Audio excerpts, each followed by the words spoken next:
In today's video, we will be replacing the screen on a iPhone 5C.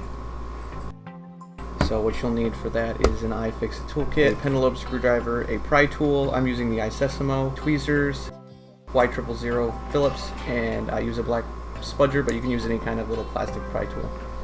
First thing to get started is make sure you're on a grounding pad or have an anti-static wrist strap.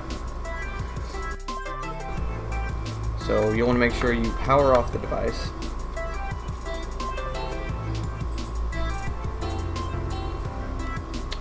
And then you start with the 2 pentalobe screws using your pentalobe screwdriver.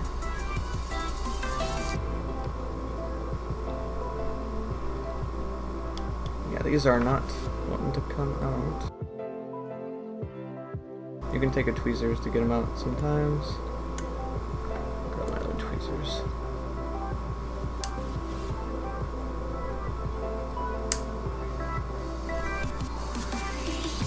So I got that one out.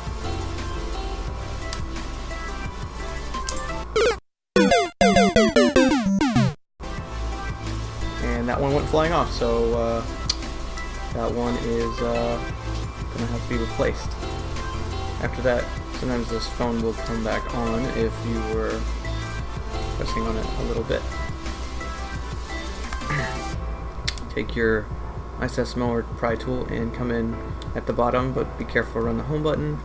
Just the tip of the device, or the pry tool is needed. Around the side. Making sure you get those clips up. Same on the other side. I usually go about halfway and then switch sides, just so you're not putting too much strain on one side of the screen. Once you get it about halfway, it comes up pretty easy. So this one's being a little difficult near there. Just use the pry tool to get it up a little more. After that, you'll get this open. You want to remove this shield on the battery cover.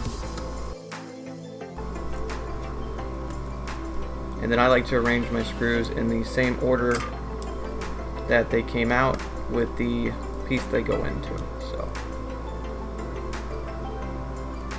just like that. You take a fingernail or a spudger, pop up this connector. Now the battery has been disconnected. Looks like this is missing a screw in the LCD digitizer shield, and you want to make sure you don't let this go all the way back because it will damage these cables up here.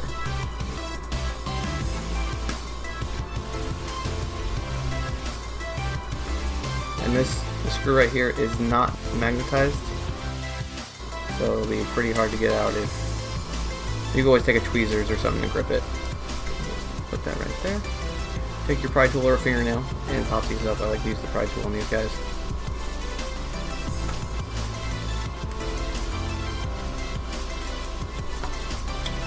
And then after that, you want to remove the components on the screen. So you'll grab your y.jonaz Phillips, and you can start right here with the earpiece speaker and proc sensor and microphone.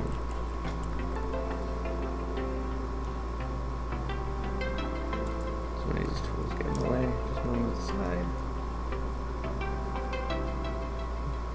This can be a little tricky to get out because it does fit under a little groove. If you see right here, it's got a little tab. It goes under.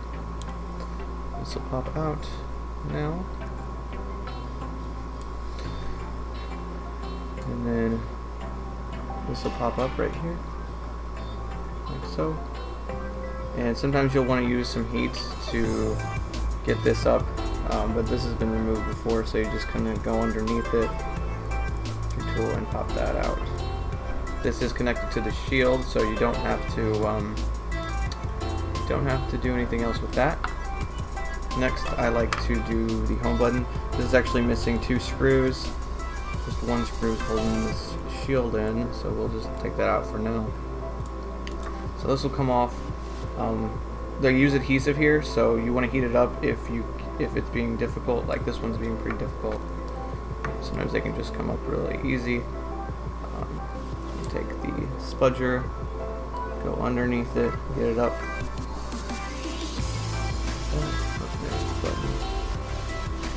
and then the button itself is also usually adhesed. Next, you'll want to remove the heat shield of the screen itself. It's got 6 screws, 2 on each side, 1 at the bottom and 1 at the top.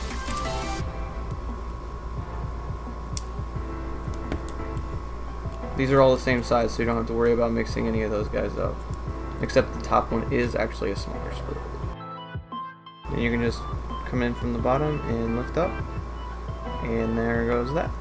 Screen has been removed.